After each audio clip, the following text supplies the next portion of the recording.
Sim. Boa noite. Vamos lá. Deixa eu dar um feedback para vocês sobre a atividade. Nossa, que primeira galera. Vocês foram muito bem na primeira atividade. Eu estou terminando de corrigir, mas não tem muita coisa a comentar, não. Vocês conseguiram escrever o que era esperado. Eu acho que muita gente ficou sem me enviar. A turma de vocês não é pequena, né? Eu não tenho diário de vocês ainda e na plataforma não aparece para mim quantos alunos são. 37 alunos, não tem 37 atividades aqui, não. Mas vocês foram bem, vocês entenderam a proposta da atividade. A última questão fala sobre a padronização da língua. Essa teve um pouquinho de respostas que fugiram da resposta esperada, mas não completamente. Por que que hoje a gente tem uma padronização no ensino da língua portuguesa?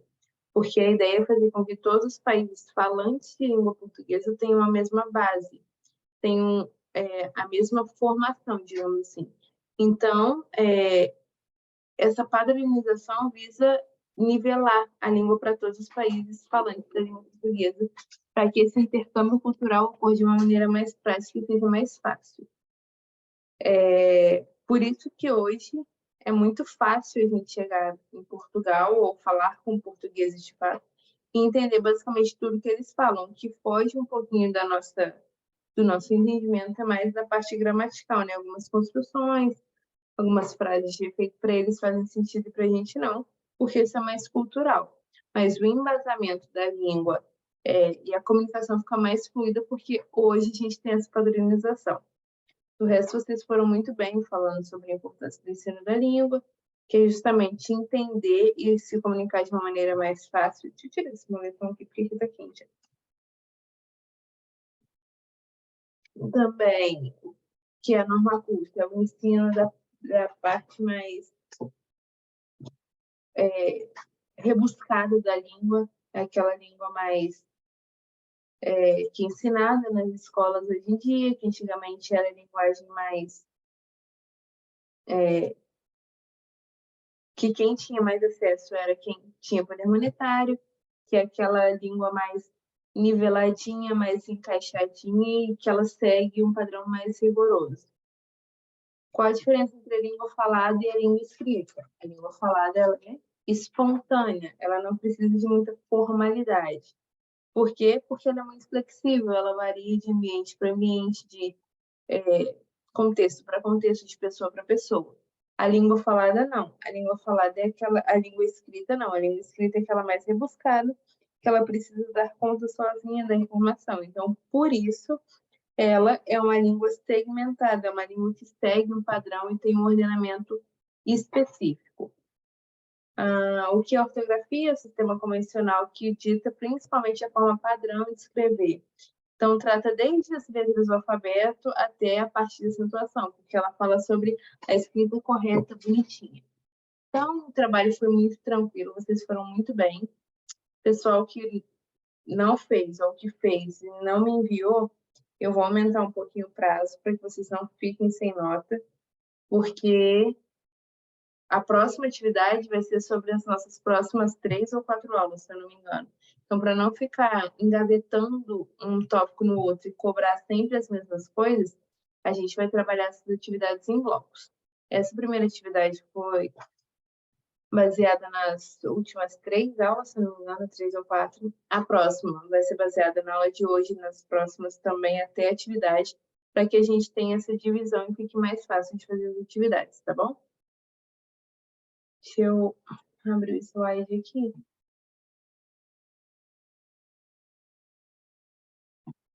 Deixa eu subir para vocês para a gente começar.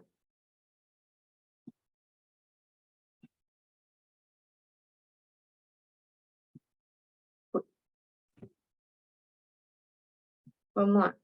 Continuando, nas últimas aulas nós vimos as núcleos da linguagem, né, que tratam mais da parte gramatical, da parte da... Deixa eu um pouco de água. Da parte mais segmentada da língua, aquela que a gente aprende lá desde a primeira até a quarta série, mais ou menos, que é a parte que faz com que a gente entenda como que essa formação linguística que a gente tem, ela tem um padrão, ela precisa seguir as regras, e ela precisa ser entendida como uma gramática, como uma ciência que trata justamente do sentido das palavras. Hoje, a gente vai, a partir dessa aula, a gente vai entrar num ambiente mais linguístico, digamos assim. A gente vai ver a linguagem de um ponto mais textual, de uma construção mais complexa. Mas não que a gente vai destrinchar a frase e aprender de novo sobre orações subordinadas e coordenadas, não. Agora, o intuito das nossas próximas aulas é trabalhar a parte linguística, como que essa construção é feita, como que a gente pode fazer com que a nossa parte de linguagem seja uma linguagem mais efetiva. E ela cumpra o seu papel, que é o papel de transmitir uma mensagem completa. A aula de hoje vai trabalhar, nós vamos trabalhar um pouquinho sobre expressões problemáticas. Que expressões são essas? São umas palavras, alguns errinhos que a gente comete na hora de construir um texto, seja falado ou seja escrito. Então, hoje nós vamos ver algumas palavras ou expressões que, na grande maioria das vezes, a gente escreve ou fala ou aplica na frase de uma forma, numa construção, e às vezes a gente tem dúvidas sobre a forma como a gente fala, sobre como a gente escreve e como a gente consegue trabalhar aquela palavra ou aquela expressão no contexto que a gente tem inserido. Essas expressões problemáticas que a gente tem na nossa linguagem hoje, geralmente estão ligadas à parte escrita, à forma como a gente escreve aqueles termos. Por quê? Porque existem palavras que têm alguma similaridade, seja uma similaridade fonética ou uma similaridade ortográfica. Então, hoje nós vamos dar início ao estudo da sintaxe de concordância. O que é a sintaxe de concordância?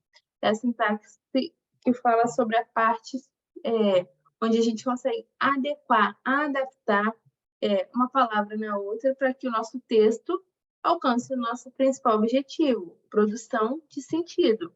Lembra que eu falei que tudo que a gente fala precisa ter um sentido, nada pode ser vago, porque esse é o papel principal da comunicação. Comunicar algo, falar algo que tenha sentido.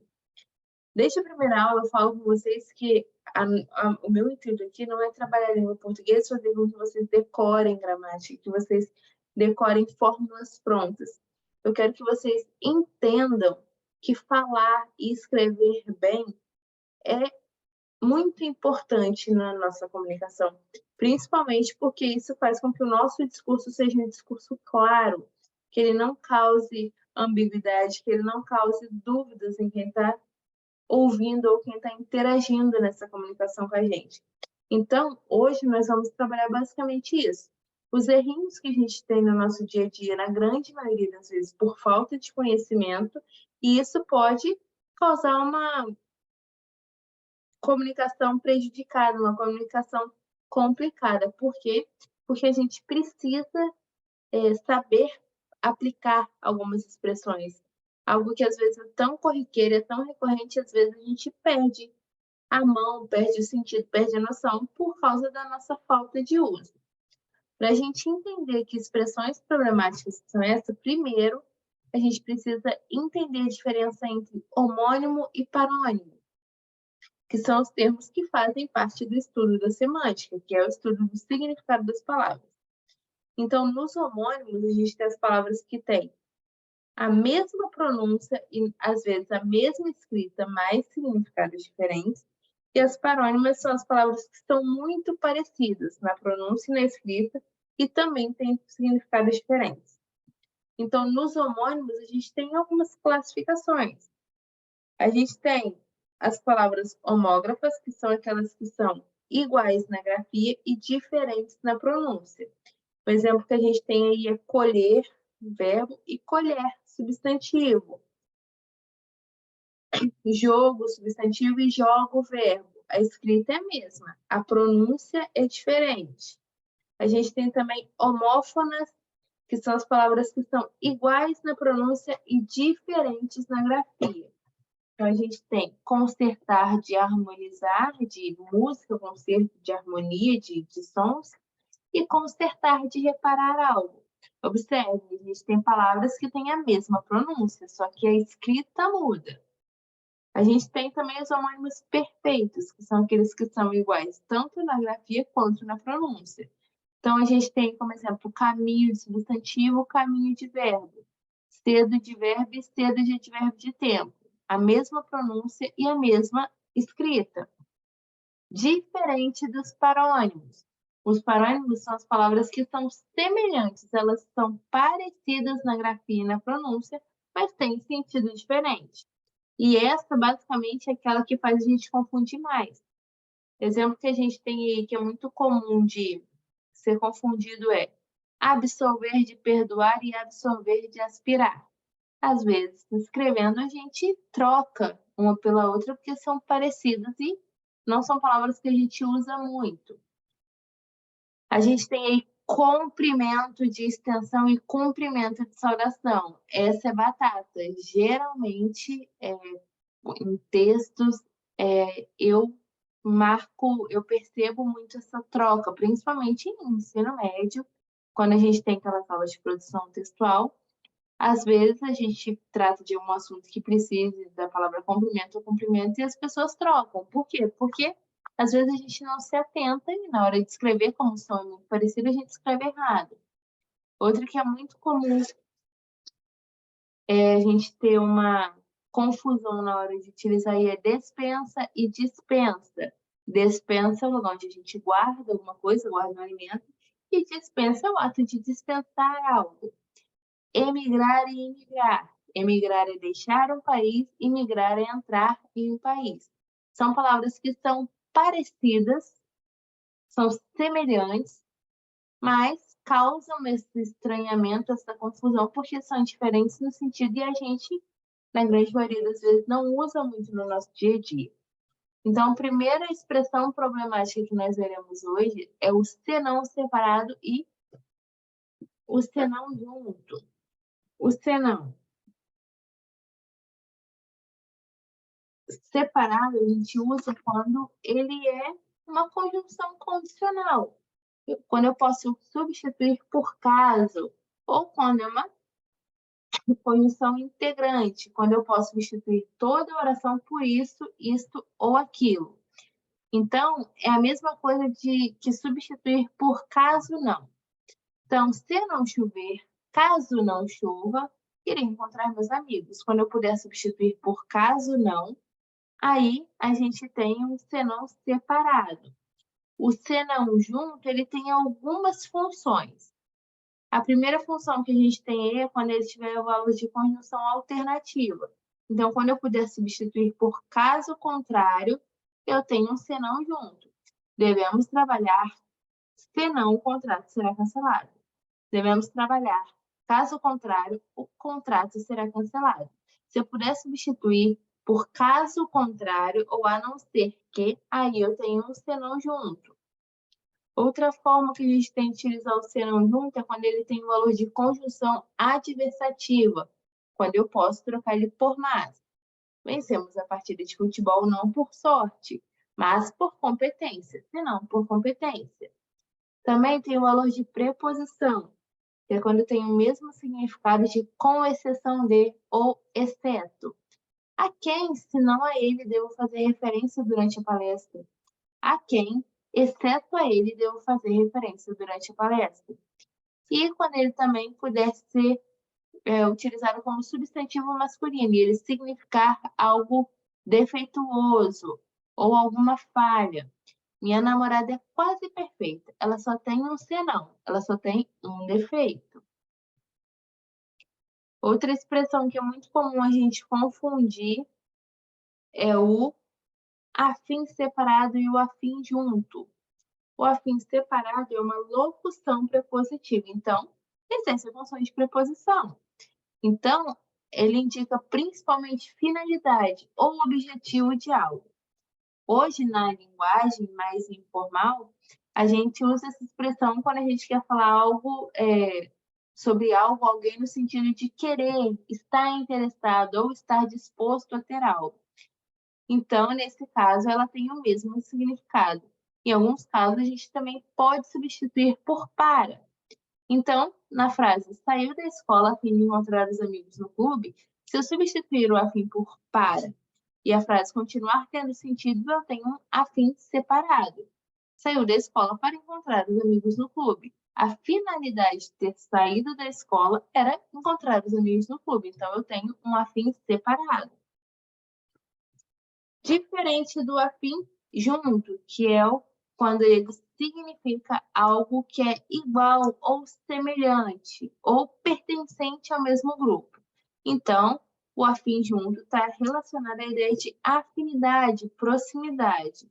E esse ele flexiona para o plural. Então, na frase, tiveram atitudes afins quando discutiram o caso do aluno reprovado. Tiveram atitudes semelhantes, tiveram as mesmas atitudes. Então, quando ele for algo igual ou semelhante, a gente tem o afim junto. Outro que é muito comum a gente ver confusão por aí. Mal com U e mal com L. O mal com U é um adjetivo que significa algo ruim, algo de má índole. Por isso, ele se opõe a bom.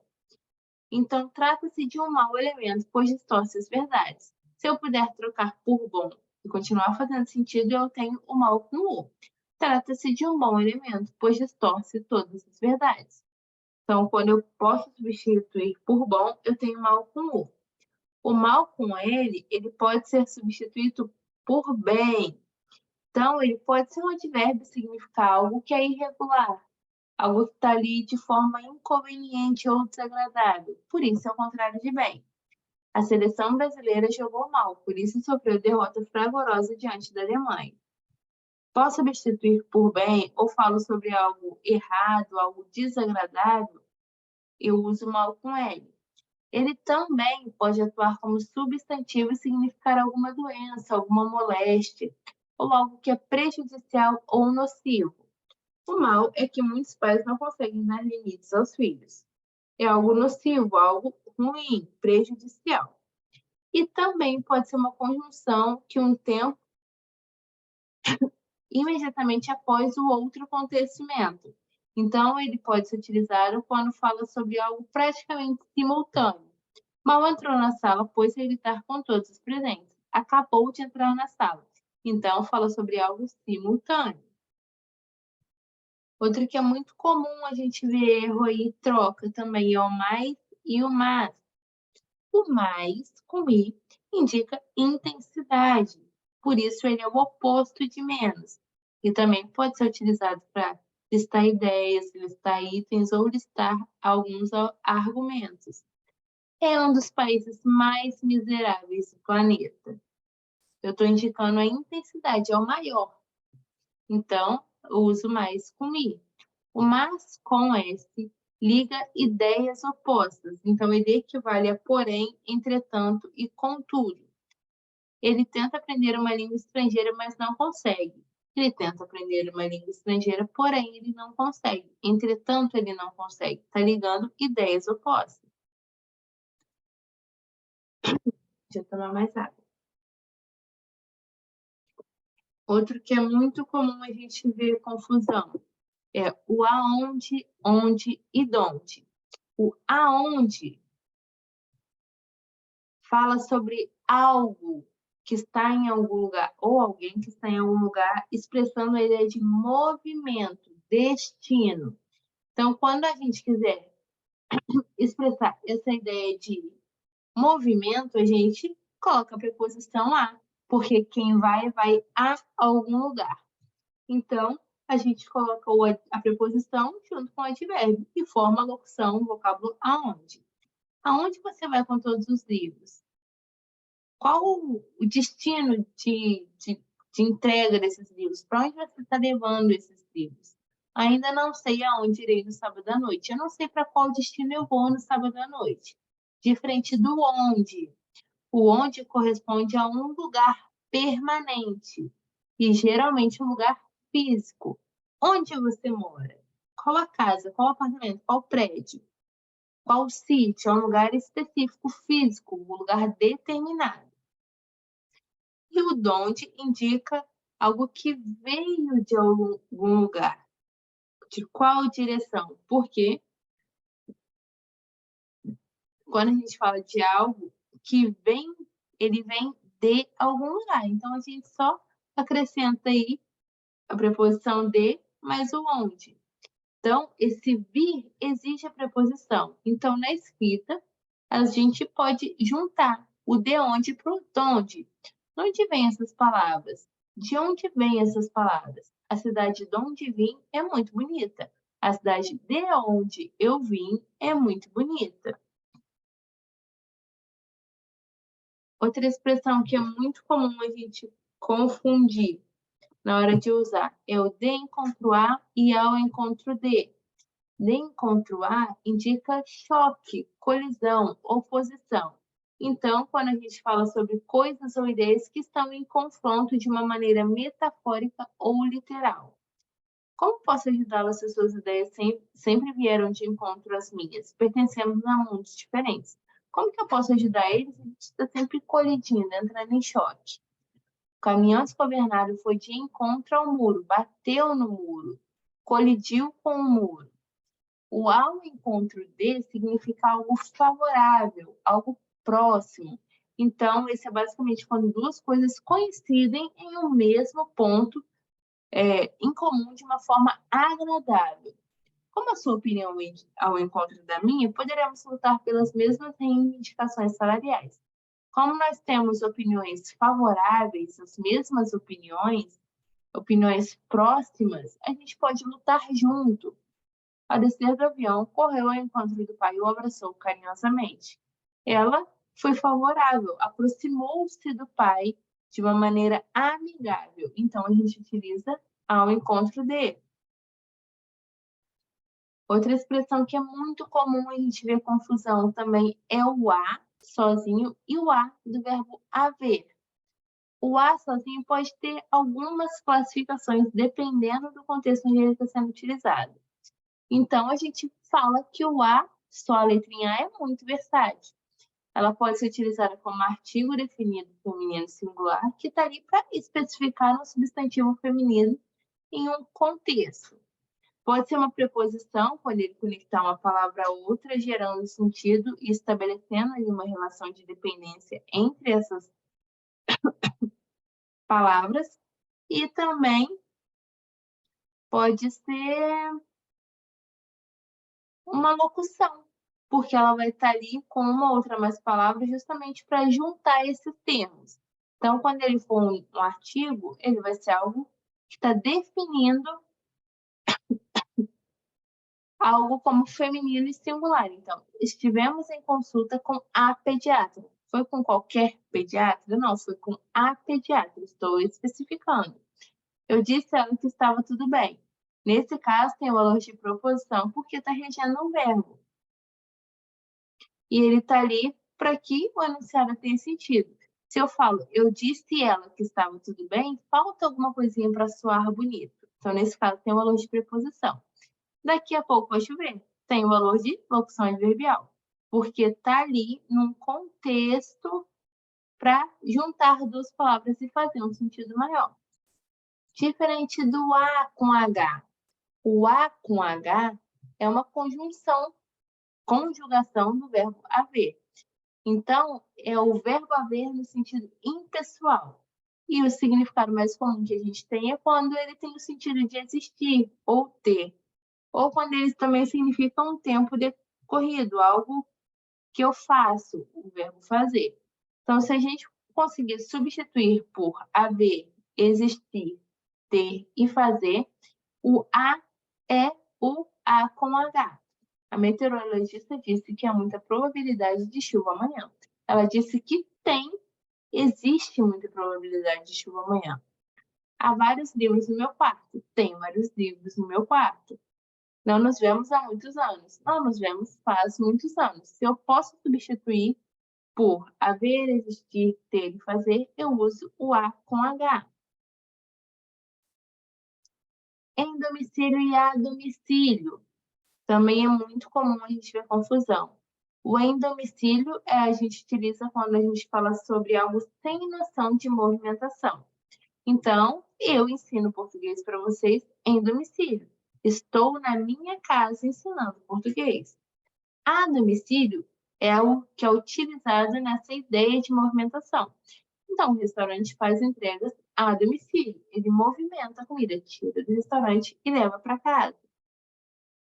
Outro que é muito comum a gente ver uma confusão aí é o obrigada e o obrigado. O obrigada é um adjetivo que, num contexto de agradecimento, significa alguém que se sente agradecido por alguma coisa. Então, ele concorda com o elemento a que ele está se referindo. Quem se sente agradecido? Eu. Então, eu, como mulher, utilizando um adjetivo que para utilizar um adjetivo que quer concordar com algo, com a pessoa que sou eu, feminina, eu falo obrigada. Homens falam obrigado, independente de quem está agradecendo. Se algum homem faz alguma coisa para mim, eu respondo obrigada, porque quem se sente agradecida sou eu. Um homem responde obrigado, porque quem se sente agradecido é ele. Então, essa flexão é feita de acordo com a pessoa que agradece e não de acordo com a pessoa que é agradecida.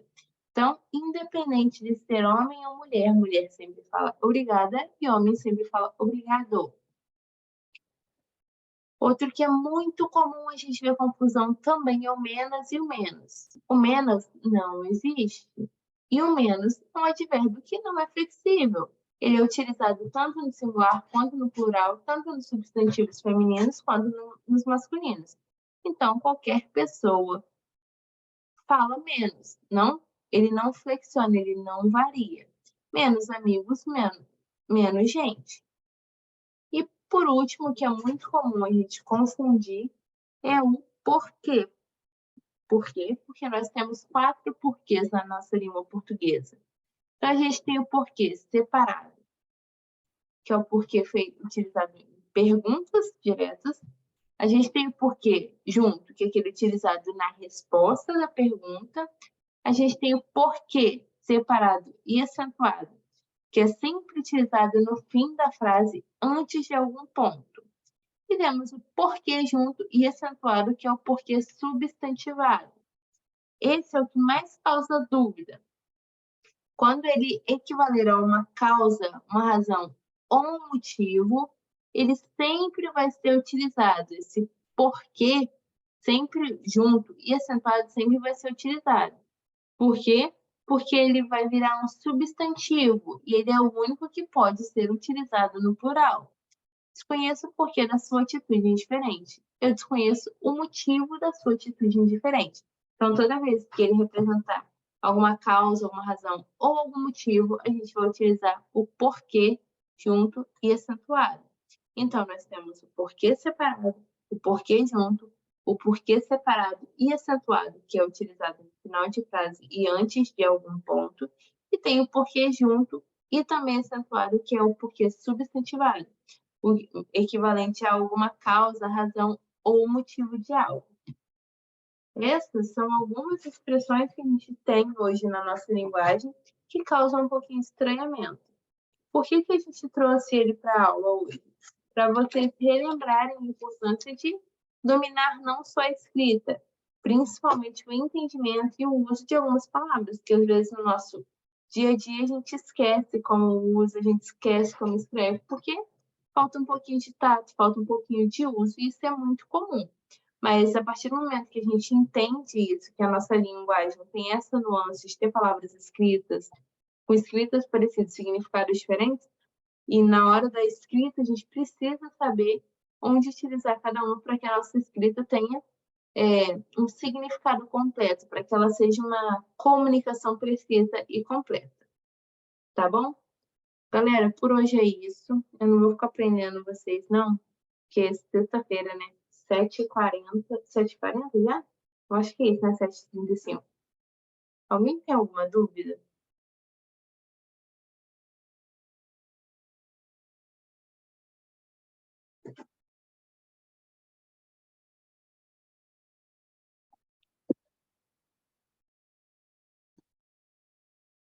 Vou entender que não, hein? Então, façamos assim. Eu vou mandar esse material para vocês no grupo, vou subir essa aula na plataforma agora. E na próxima sexta, dia 26, né? 23. Na próxima sexta, a gente entra com... Agora foi... Sintaxe. Na próxima aula, a gente também vai falar um pouquinho sobre construção textual. Isso aí, 19h40, é hora de beber primeiro cerveja, hein, galerinha? Tá bom?